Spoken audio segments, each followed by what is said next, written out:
This half hour, we continue our coverage of that deadly camper explosion in Old Orchard Beach. Alicia Ventura Large and Nancy Pilch, both from Massachusetts, died as a result. Pearl Small is in Old Orchard Beach and spoke with several investigators about what happened. Pearl, what did you find out?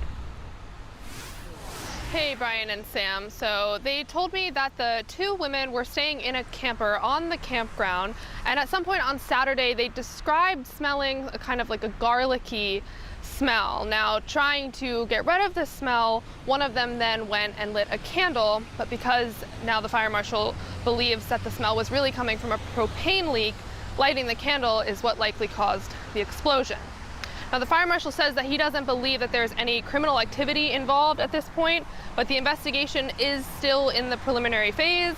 However, they were able to tell us they're looking at two possible causes right now. One is system failure from an appliance that could have been leaking propane. And the second possibility is there was a knob on the stove that was switched into an on position. Old Orchard Beach's fire chief says while they were able to contain the fire to just the individual camper, the incident has still shaken the local community, especially the campground's visitors. We're a small community. The campground that this occurred in, my impression is that those people come back year after year and they know their neighbors. So it impacts them, it impacts us, it impacts the community as a whole, just because, you know, we've experienced a tragedy and it affects everybody.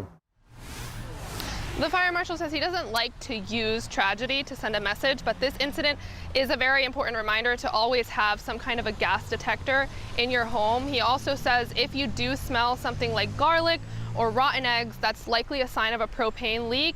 Leave the home immediately and call your local fire department. Brian and Sam.